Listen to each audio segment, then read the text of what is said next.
Hey folks, welcome to the flipped calculus session here. Now originally this was meant to be recorded when I was presenting the flipping journey, but due to technical malfunctions we couldn't get the job done. Let's get started. Now if you have seen this picture before, you've most likely attended one of my workshops back in the early parts of the year. If you have attended it, I can tell you this right now, this is not a repeat of those two talks that I had. This in fact is the actual journey, the flipping journey. For those of you that haven't seen those pictures or haven't heard of me before, my name is Subash, and I currently work in Ormiston Senior College. So, how did it all begin? And where is it all going towards? I guess we have to go back to around August 2013, I believe, when one of my workmates, gave me an iPad, a stylus, and introduced me to this app named Dosery. And from this point onwards, I started playing around with the iPad and the Dosery and started getting a few ideas. So with these ideas, I kind of had this vision, and that vision was this flipped calculus class. So what I'll do is I'll give you a bit of a 5-minute summary of what happened for me to get to this point, and then I'll actually continue on with the actual journey itself. So to start off, my school. The school that I work in is Ormiston Senior College, as I said before. Now, we're not like traditional schools. We actually have open plan learning, so the classrooms are open. There's not really any walls, so you could have like 3 different classes in one big space happening. The classes themselves, I have 2 90-minute sessions each week to teach calculus. This was in 2013. And we also have these things called independent learning times, where kids could come and make appointments with the teachers or come and see us when we're available to ask questions. And basically they can almost use it as a one-on-one time with the teacher itself. So what happened with my calculus class was I looked at the amount of time that I invested in my calculus class. And over the year, I felt that, well, especially towards November, what happened was what I had taught them at the start of the year, this is my 2013 calculus class, that they'd actually forgotten skills that they had learned in term 2. So they keep forgetting concepts. And the other thing that happened was they also couldn't cope with all 3 standards at the same time. They've always had this practice of doing 1 standard at a time, and suddenly they come into calculus and they've got to prepare for 3 big standards at the end of the year. The other issue that they also had was with time management. They struggled with the concept of doing calculus every day. So with all that in mind, I thought, you know what, maybe I should just flip the calculus class. And this is where I decided that I was going to use the app Dosery and the iPad to record videos and put them on YouTube. Then get the kids to watch these clips at home. Then they can do the work at home. And then when they come to class, they ask the difficult questions. And then this also meant that if they did forget any concepts, they could always go back to the videos and just go through the videos again. So this was the idea. And with that, I had my vision. But when I kind of started off with this, I was going to flip the entire year. And I remember a few people saying that this was absolutely nuts.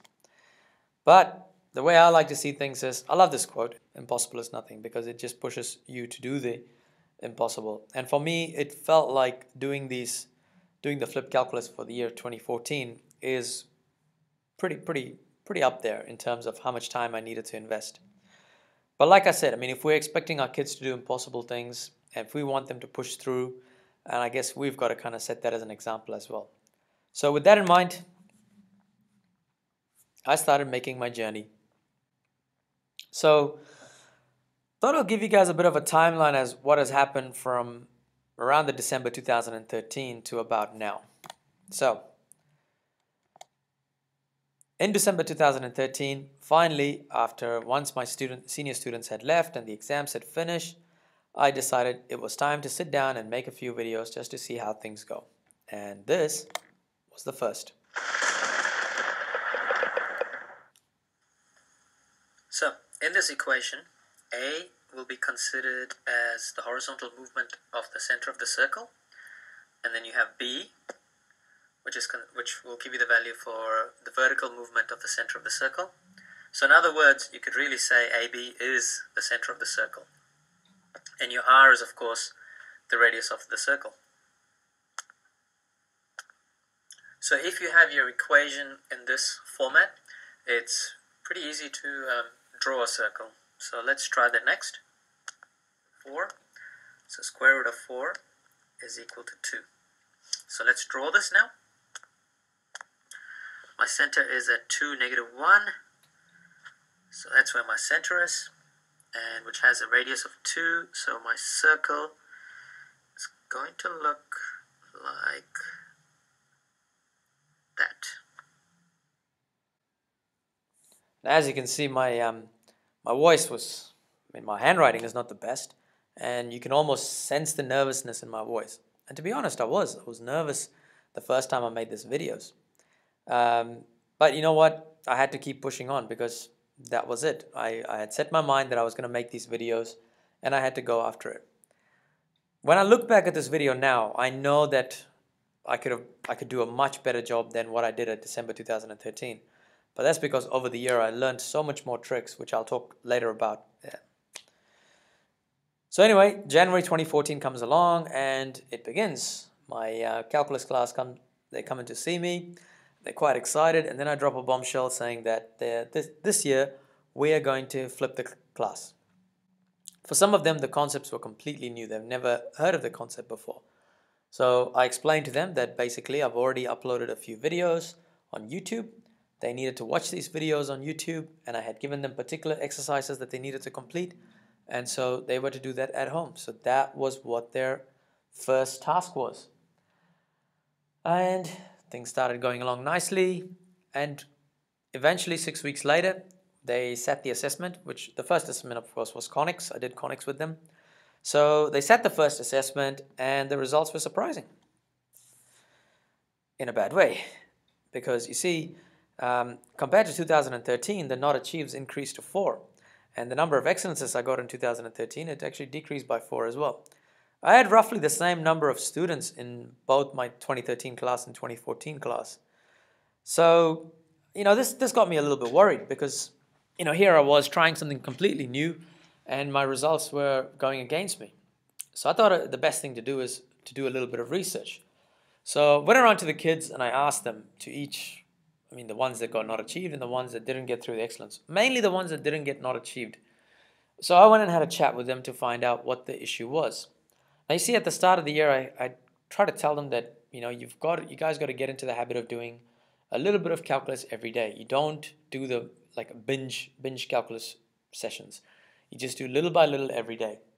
So the kids that had actually got not achieved, when I talked to them, they said that they found it hard to adjust to the concept of flip class. And that's one of the primary reasons they actually struggled. And at the same time, they also said that they didn't actually do any work at home. And I think that's what the bottom line was. The idea was they had to watch it and do work on a regular basis when these kids were not doing it. So anyway, this is where I was in a bit of a crossroads, because if things were not working here, I could easily have said to myself, you know what, this is not working. I'm going to scrap this. I'm going to go back to the traditional way of teaching. But once again, that poster came into my head with Muhammad Ali going, impossible is nothing. All right, so we power on. Which brought me to April 2014, and I decided to present my ideas to the AMA Saturday workshop. Now that was that tree that you saw at the start of this presentation. And by this time, my students were actually working on all 3 externals at the same time. Now the reason I went with all 3 externals at the same time was because I want the students to feel confident in switching between one standard to the other standard. I didn't want them to just spend 1 hour purely on algebra and then move to differentiation, 1 hour, and then 1 hour integration. I wanted them to be fluid. I wanted them to go from one question, one standard to the other standard without any confusion, without any problems.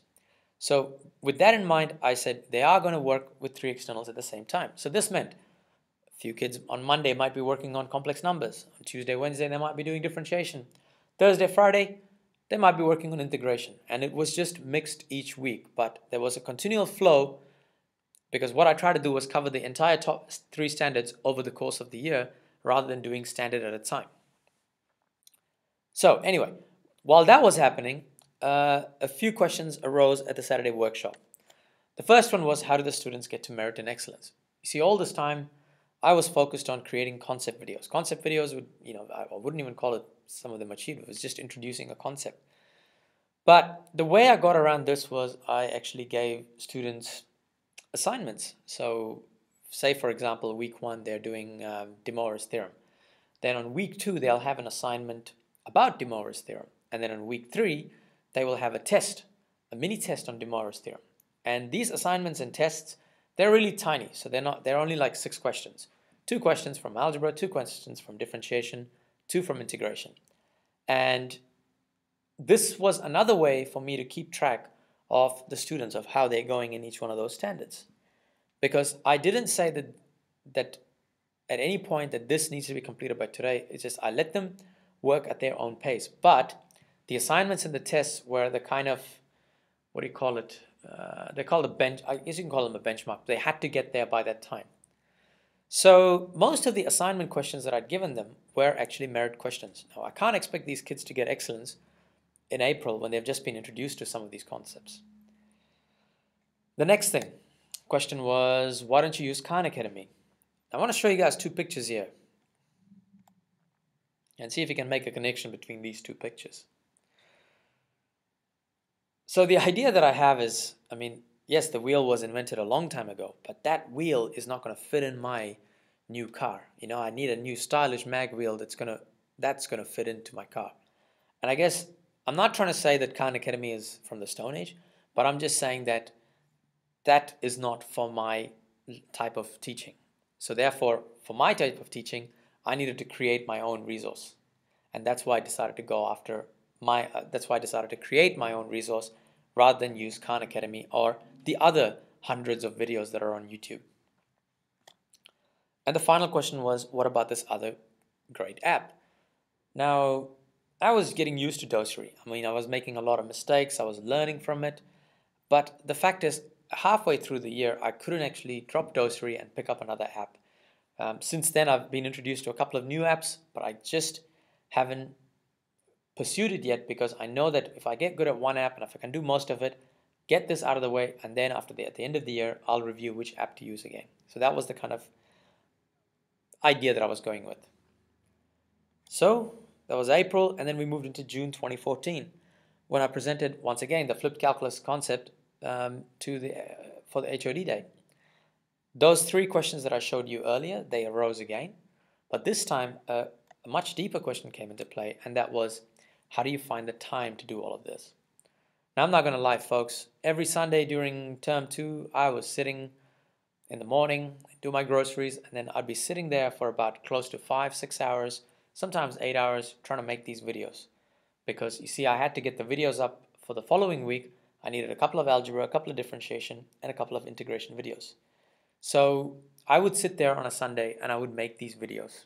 And to be honest, it was not easy because sometimes I wouldn't have Sundays to make my videos. So I'd have to make it before I come to school or during my free non-context or after school. I would sit and make a video, quick videos. So this was almost, it was getting difficult. I'm not going to lie. It was difficult to find the time. But anyway, we go into October 2014, and by this time, I had made so many mistakes over the year. But I like to see them as learning opportunities. So the first bit is my videos itself. You remember that first video that you watched on circles? This is a recent video. Hey guys, we're going to be covering De Moivre's theorem in this session. Let's say we want to put it as to the power of 3. If we say we put it to the power of 3, then we know that this is equal to r cis theta multiplied by r cis theta multiplied by r cis theta. Now what I'm going to do is I'm going to work with the first 2 r cis thetas. That's in the green box right here. that's what De Moivre's theorem basically states at the top there. When you have it to the power of n, then it'll be r to the power of n cis n theta.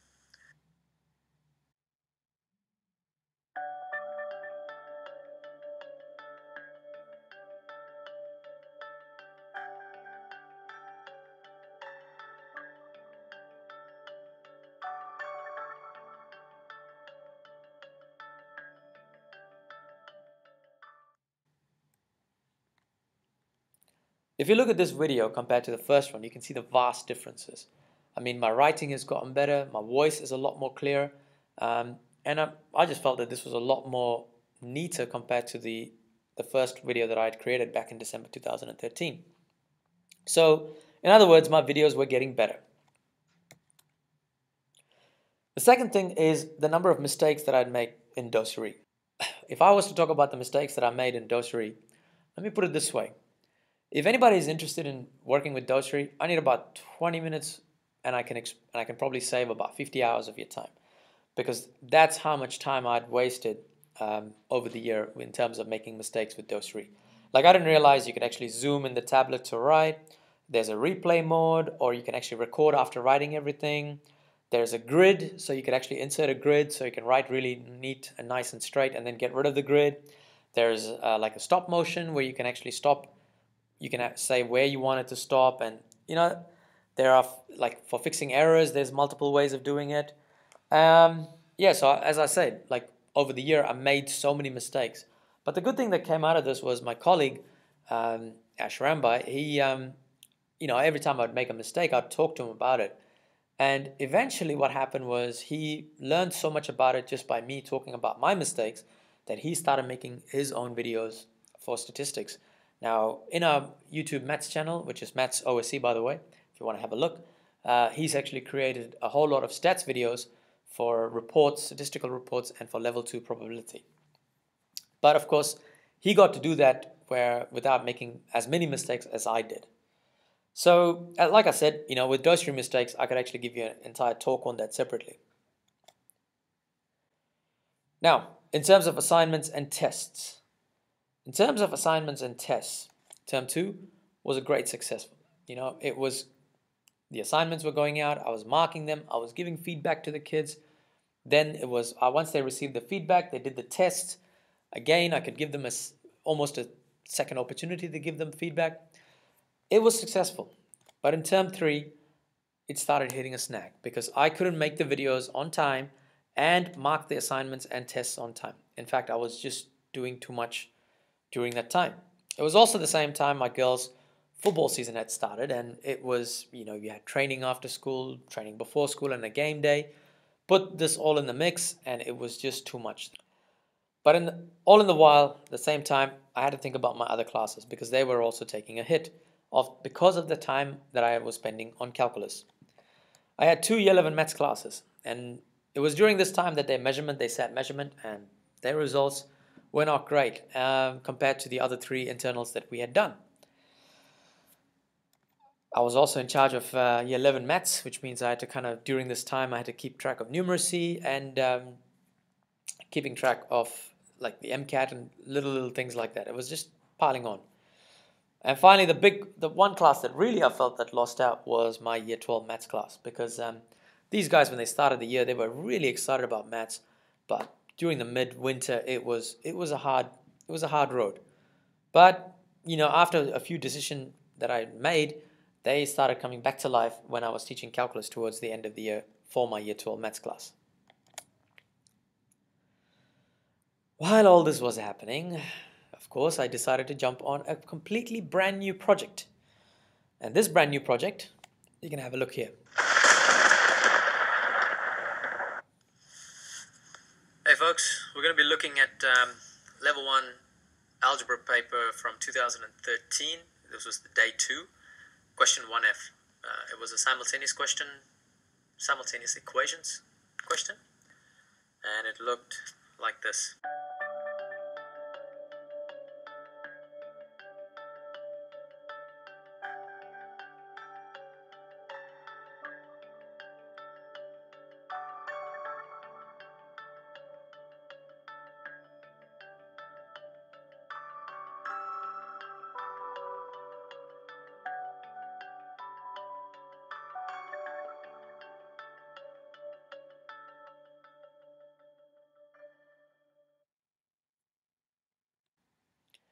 As you can see, that was the algebra video, well, algebra excellence question video that was requested by some of my Year 11 students. You see, because by this time they had known that I was doing videos for calculus, and so they started being curious. They wanted me to make a few videos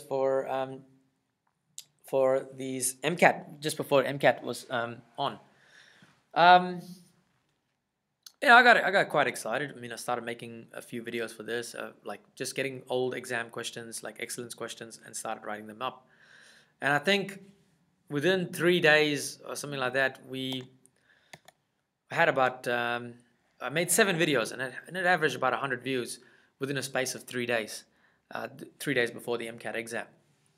One of the kids that actually asked a question in one of the videos, and I said, you know, like, are you part of OSC or something along that lines? And I found out that this student is actually not from our college. He's actually from somewhere else in Auckland. But what he had done is, because he wanted to prepare for MCAT, he went on YouTube and actually just YouTubed MCAT, and one of my videos showed up and he started watching them. So I realized that, you know, these videos were not just helping students in my school, but they were also helping a few others. And, you know, it's always exciting to help people. And for me, this was exciting. But the MCAT was over, and I had to go back to my calculus videos.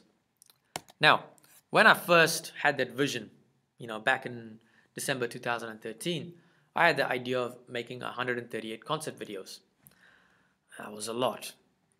But along the way, I realized that 96 concept videos was more than enough, because there was a lot of double ups that were happening, and, you know, maybe I just made a mistake with my concept videos itself. By this time, I'd only finished 83 concept videos. There are still 13 concept videos that are not completed. Now, because I couldn't actually finish making the videos, I felt that I needed a different action plan for this, just to continue on with the rest of the year. It was around term 3, week 6, when I realized that I couldn't actually complete the videos in time.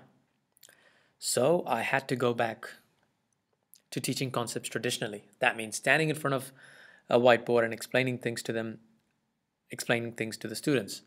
Now, my students actually said they found it difficult because for 7 months they'd actually been watching the videos online, and anytime they didn't understand something, they could actually, you know, press pause and rewind and listen to the concept again. But with teaching traditionally is that they couldn't do that, so they had to actually concentrate quite hard for the first 15 minutes when I was explaining the concepts. The assignments, I decided to give out the 2013 exam papers as assignments, so the kids could actually take it home, have a look at the questions, practice the questions, and then the questions that they didn't know, they could come back in class and ask me during class. So ideally, my 90-minute session now was split. So the first 15 minutes, I would teach them a concept, which was the last remaining concepts that I had left. But with the remaining 75 minutes each session, we would spend it on the exam papers. So this all led up to term 3, week 8, when the first mock exam 1 was done. Now I used the SynCOS 2014 paper for this class, and the results are as follows. I mean, just looking at the picture overall, you can see the 3 standards, the green being the pass rate and the red being the not achieved rate. You can kind of see the difference between the results, but I'll talk to you in detail as we go through each one of them. So with algebra and complex numbers, as you can see, the 2013 mock, which was also a SynCOS paper that I'd used, 2013 the actual exam, and of course the 2014 mock exam. And straight away I was feeling quite proud of myself, because, you know, this was algebra, and looking at the number of passes that I had gotten compared to the number of not achieved, this was looking quite promising. Had a look at differentiation. Once again, the pass rate was high and the not achieved rate was dropping. Integration. And again, you know, there's not much difference between the actual and the mock exams. I think they just find integration quite hard, the kids. I'm not sure why, but yeah. But anyway, so my results were looking quite promising after the flipped class experience. Which moves us to about week 1 in term 4, when I advertised to the students that they've got 36 days left before the start of their exam. So by this time, I'd actually finished teaching the concepts to them, and of course, we had already done the practice exam. So now it's just about, getting ready for the actual exam itself.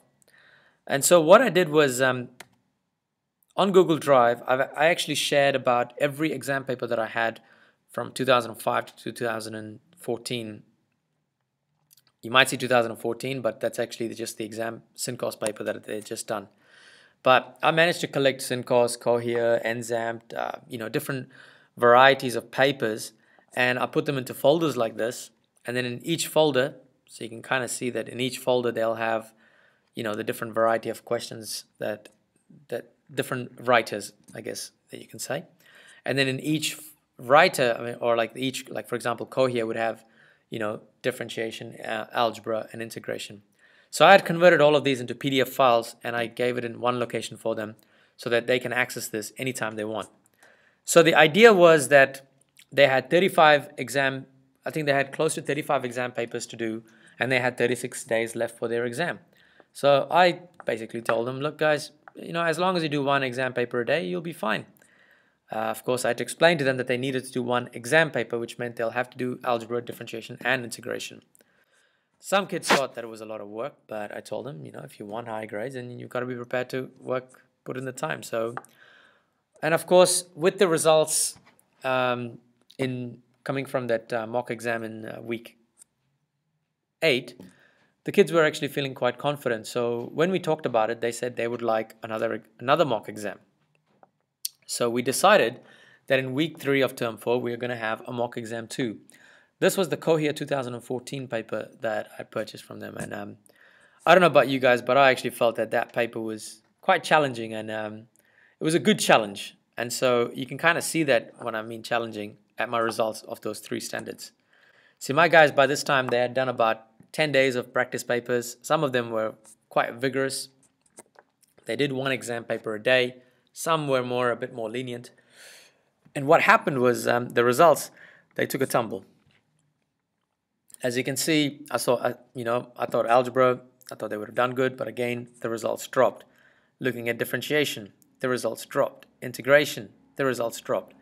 And I think by this point, I'd realized that this is probably, this is probably a challenging paper for them. I guess what happened at this point is we started getting into discussions of how do we go about answering exam papers. Because some of my kids, some of my really, sharp kids went after these excellence questions, spent a lot of time on it, but in the end, I think they couldn't actually get a grade higher than a N2. And because they had left all these other previous questions, they could have easily got an M6 if they had answered those 2 merit questions, but they put all their effort on that excellence question and ended up getting it wrong. So what this meant was we actually had quite a meaningful discussion on strategies of how to tackle exam papers and how to answer exam questions. So with that in mind, I actually thought maybe we need tutorials just for these guys, just to get their confidence back up. Now, let me just give you an example of how much time I've invested in tutorials in 2013 with my 2013 calculus class. I did one tutorial every Thursday morning in term 2. I did one tutorial every Thursday evening in term 3. 3 5-hour Saturday morning tutorials in term 4. Now, this was all in 2013. In 2014, the number of tutorials that I offered or conducted was 0. The reason is because most kids felt that they didn't need tutorials, they just needed practice more than me standing in front giving a tutorial for them. And also they depended quite a lot on each other. And I guess I'll talk in a little bit more detail in the next couple of slides. So as I showed you guys earlier with the Google Drive, the online learning platform that I tried and used, I'll talk about a few examples here. I tried using Edmodo. Unfortunately, I personally didn't like it that much. Of course, there might be some Edmodo fanatics that might try to convince me otherwise, but maybe I'll have a look at it again at the end of this year. I use Google Drive predominantly for sharing resources, especially when it comes to exam papers in PDF formats. I just put everything in Google Drive, share it with them, which means these kids can access exam papers on any device that they have, whether it's their phone, tablet, or laptop or PC. The second thing is Facebook. Sorry, third thing is Facebook. In 2013, my calculus class had a Facebook group for themselves, but they kind of forgot to invite me to the group, so I really couldn't be of much use to them. But luckily this year, one of the girls from last year, she was a year 12 student that did calc last year, was repeating calc this year as a year 13 doing SCOL, so she managed to invite me into that Facebook group. Now, I know there might be a few fanatics that are against Facebook, but I'll show you guys some of the benefits of Facebook as well. The other thing that I tried using was Google Classroom, because Classroom came into the scene around end of term 2, term 3, where people were invited to join Classroom. As for me, I tried to invite all my students, and I guess, we tried having a conversation. Let me just show you here. As you can see, I was the only one kind of asking a few things, and one student had responded. Now, this is the only place I've seen this one student respond. I mean, she doesn't talk much in class. She doesn't respond that much in class unless you go to the person and to the student and actually sit there with her and ask her, is she all right? Then she'll say yes or no. But she seems to respond to this one little to Google Classroom.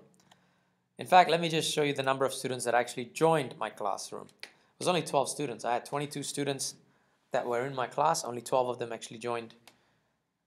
Only 12 of them actually joined the Google Classroom, which meant we're going back to Facebook. Now, what I'd like to do at this point is, because I'm actually recording this, if some of you might want to pause this screen and just actually this screen right here, and just have a read through the whole conversation that happens here.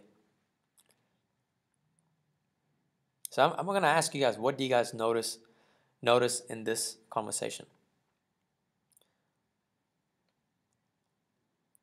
Okay, you can pause now, but if you haven't paused, okay, let me just show you guys what are some of the things. Now I've got obviously having a look at this, I've got four contributors here. One is yellow star, red circle, green pentagon, and of course myself. So yellow star here decides to pose a question, but look at the time they asked the question.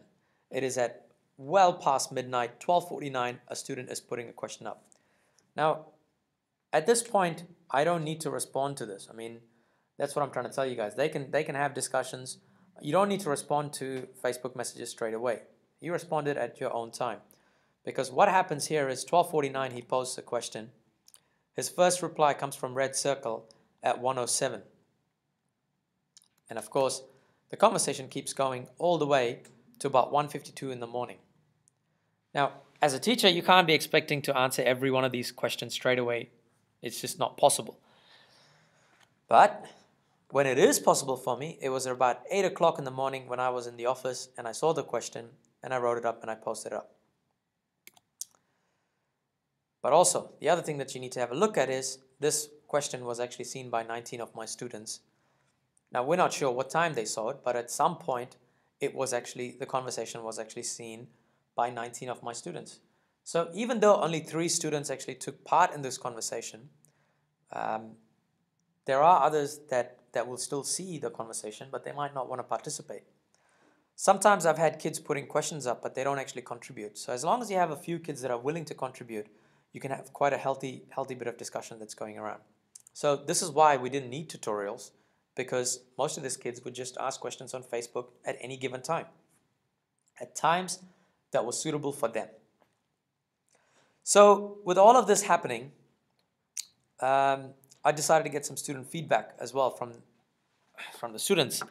And I'm terribly sorry about the graph here, but this is probably one of the best summary that I could kind of get everything that I wanted in one little slide. The major one that I'd like to have a look at is, you've got a couple of red marks there, but the first one right here is, we did use two resources. We used the Delta textbook and the New Lake workbook, but for most of them, they found that, working out of the Delta book was more than enough compared to New Lake. There were times in the class when I used to just sit around and just walking around in circles and everyone would be just doing their own work because they all would come into class, they would take out their books, they all knew where they were, where they got up to, and they would continue with their work. And I would ask them, guys, is there anybody that need help? And no one will say, no, we're all right, so we can just keep going. But the thing is, when they did have questions, the first person that they would ask is their peers. Now, initially, I was quite nervous because already they were watching videos on YouTube. They were not engaging with me in class because they would rather ask their friends. I actually felt quite nervous and scared at that point because I thought maybe I'm losing out on the relationship aspect of the class. But what I did learn, though, is that when it came time for me to give feedback to the students, I had a lot more time to give feedback to the students that needed it. And you would see that they would say my teacher was helpful. And the reason that was because when my sharp kids were onto it, it just meant that they automatically became tutors within the classroom, which meant I had a lot more time to spend with my at-risk students. I had a lot more time where I could sit down with them and offer almost one-on-one 60-minute tutorial sessions on a weekly basis to my at-risk students. Now, right at the end, you can see the videos were helpful. There's a little red mark. This little red mark here. Now, that's purely because I had this phenomenal student who's a year 12 student doing calc, but he was almost ready to do year 13 scholarship calculus, and he was working towards scholarship calculus, and therefore he was not watching any of the videos. And to be honest, he was just being honest, and he didn't actually watch the videos. In terms of the flipped classroom, whether it worked for the students, 19 out of the 22 students felt that it actually worked for them.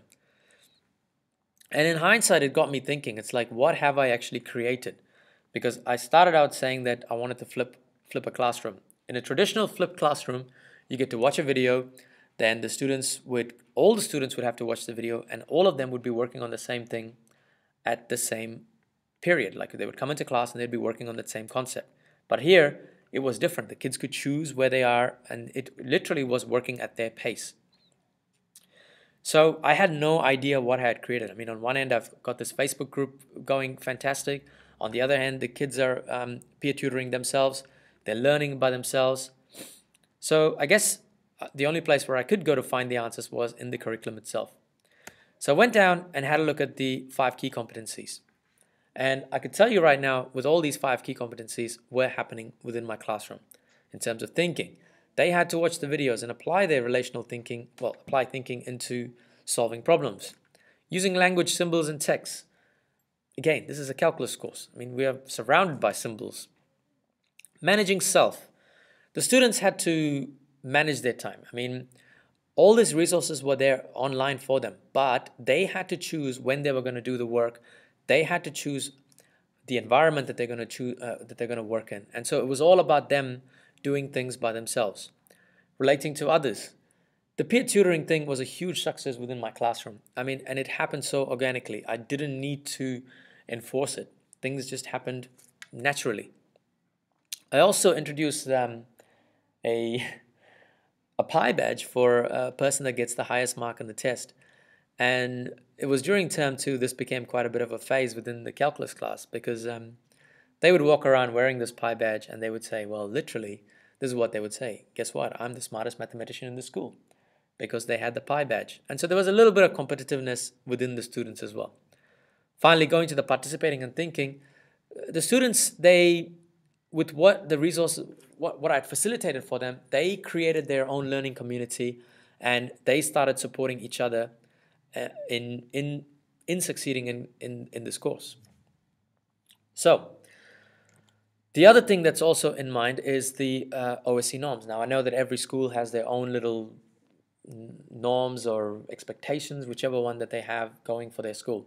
In our school, in Ormiston Senior College, we have 8 norms. And I believe that out of the 8 norms, 7 of them have been taken care of. The 8th one, which is Papatunuku, which I always have problems saying, the correct pronunciation for it, is to do with cultural heritage, and I'm still discovering on ways to introducing that concept into calculus. So with that, we move into 18th of November, 1 p.m. It was the end of the calculus exam, and my guys came out of the calculus exam feeling exceptionally confident. and they literally felt like that little guy kicking NCA Level 3's butt. I asked my students, how was the exam? And they said the exam was pretty straightforward. But when I asked them what was the most helpful part, they said that, jumping from one standard to another standard with ease was one of the biggest things that they had learned. A few students mentioned that. They basically said that, I'll be working on an integration problem, and with ease I could just go into differentiation, do a bit of work on that, and then move out of it.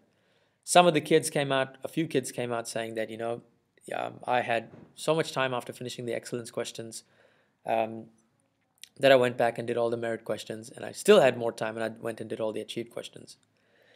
When I started this whole program at the beginning of the year, I had the goal of kids just getting through without any SNAs, because that was my goal. But looking at the end of it, I had students coming out saying that, yep, I should get an excellence endorsement for this. And I had kids, my at-risk students coming out, a few of them coming out and saying, I think I should be able to get a merit in some of those papers.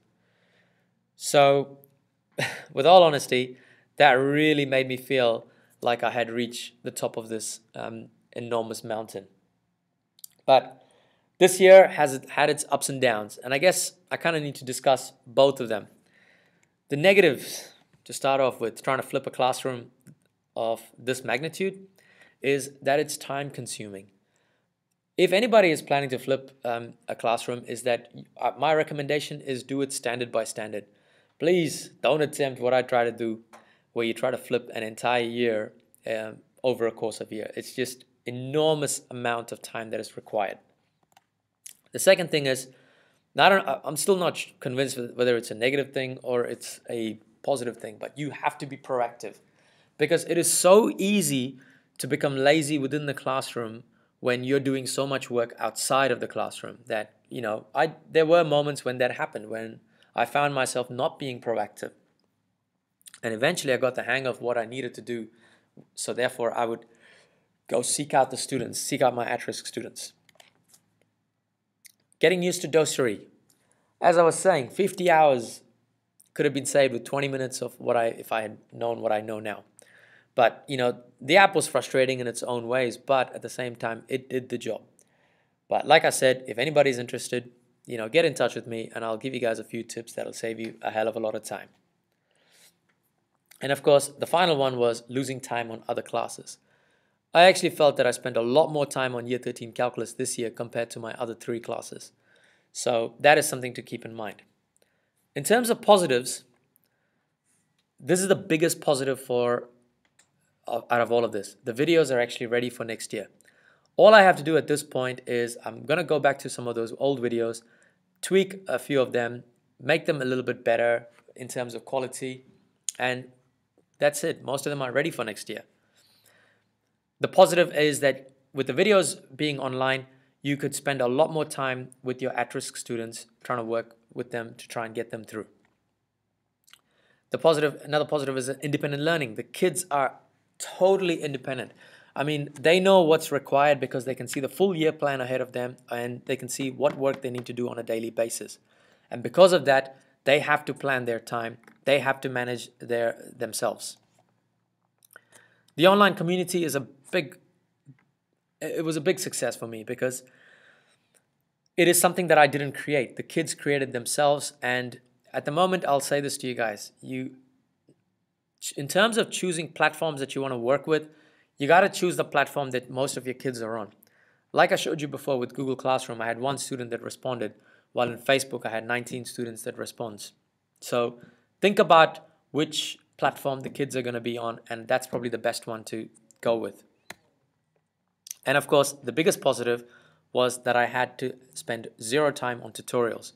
The last one being fluency in standards. As I mentioned before, my students had become quite confident in shifting between differentiation, integration, and algebra. So they had no problems where they just needed to spend an hour and a half one standard before moving on to another standard. They were getting a lot more confident in switching between standards. I guess, going on top of that, you kind of think that's probably the end of this journey. But unfortunately, the way I see things is this was just another small hill in this mountain of a journey that I'm going on. And already I have a few plans that I've instilled in for next year.